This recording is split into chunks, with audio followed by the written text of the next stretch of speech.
নমস্কার বন্ধুরা, my village লাইফে তোমাদের সবাইকে স্বাগত। আজকে আর একটা নতুন রেসিপি নিয়ে আমি চলে এসেছি। তো আজকে আমি বানাবো একদম ঝামলা বলতে একদম খরচা ছাড়া, একদম কোনো টাকা খরচা না করেই দারুণ একটা রেসিপি। তো আমি আলু দিয়ে একটা দারুণ রেসিপি তোমাদের সাথে শেয়ার করব। একদম 5 মিনিটের মধ্যেই রেসিপিটা তৈরি। তো চলো, কি রেসিপিটা আলু দিয়ে আমি করব সেটা তোমাদের দেখতে হলে ফুল ভিডিওটা কিন্তু দেখতে হবে। তো চলো রেসিপিতে যাওয়া যাক। তো বন্ধুরা, এখানে আমি নিয়েছি 3টা বড় বড় সাইজের আলু। তো আলুগুলোকে আমি এভাবে চোসাটাকে ছাড়িয়ে নেব।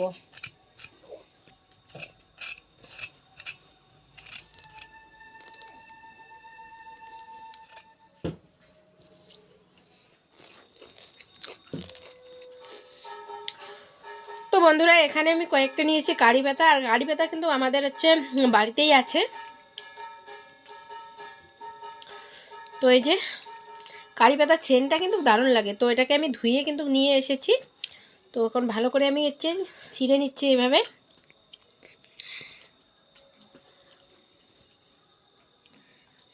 আর দেবো আমি 4টা কাঁচা লঙ্কা।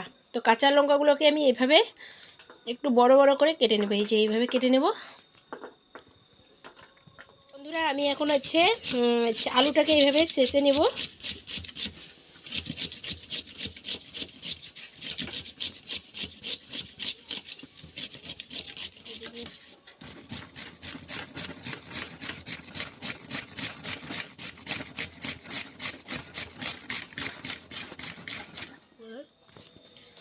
তো বন্ধুরা, এটাকে আমি একটা গামলার মধ্যে রেখে দিলাম।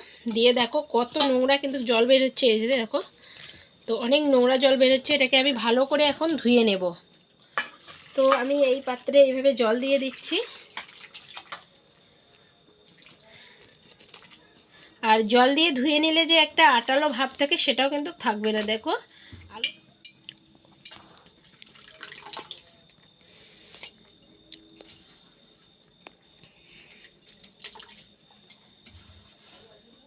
এটার মধ্যে আমি দেখো হলুদ দিয়ে দিচ্ছি সামান্য পরিমাণে।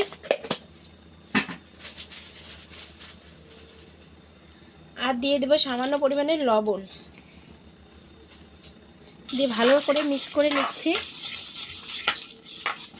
বন্ধুরা, এখন আমি কড়াইটাকে গ্যাসে বসিয়ে নেব। আর আমি গ্যাসে রান্না করতেছি এই কারণে, আমার উনান জ্বালানোর মতো একদমই খড়ি নেই। তো সেই কারণে আমি এই কয়েকদিন ধরে গ্যাসেই রান্না করতেছি। খড়ি হলেই আমি আবার উনানে রান্না করে তোমাদের সাথে শেয়ার করব।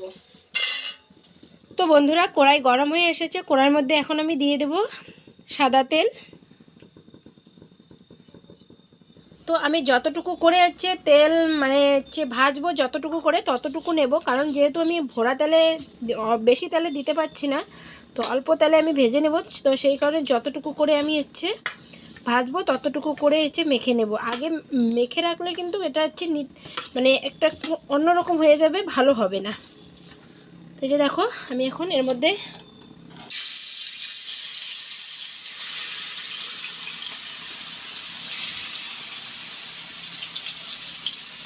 এটাকে আমি উলট পালট করে নেব একটু ভেজে।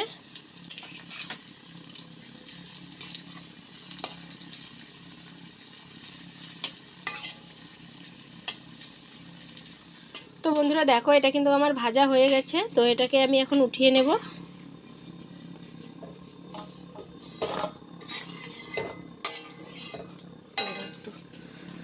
তো বন্ধুরা, বাকিগুলোকে কিন্তু আমি একইভাবে ভেজে নেব।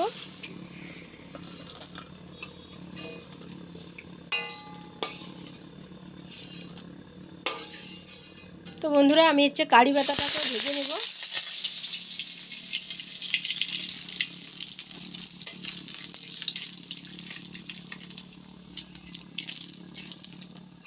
আর কারি পাতাটা ভাজা হয়ে গেছে। এখন আমি তুলে নিচ্ছি। এই যে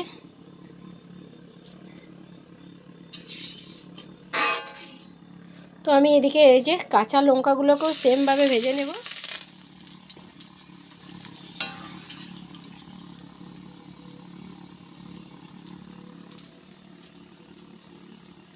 তো বন্ধুরা, একদম ঝটপট তৈরি হয়ে গেল আমার আলুর ঝুরি ভাজা।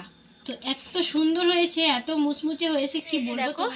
মানে হাতে একদম নিলেই এই যে এত মুসমুসে হয়েছে, তো কি বলবো তোমাদের। এই যে দেখো। তো বন্ধুরা, আজকের রেসিপিটা তোমাদের কেমন লাগলো অবশ্যই কমেন্টে জানাবেন। আর যদি ভালো লাগে লাইক কমেন্ট শেয়ার করবেন। আর চ্যানেলের নতুন বন্ধু হলে চ্যানেলটাকে সাবস্ক্রাইব করে পাশে থাকবেন। সবাই ভালো থাকবেন, সুস্থ থাকবেন। আর পরবর্তী নতুন ভিডিও নিয়ে আসবো, ততক্ষণের জন্য বাই।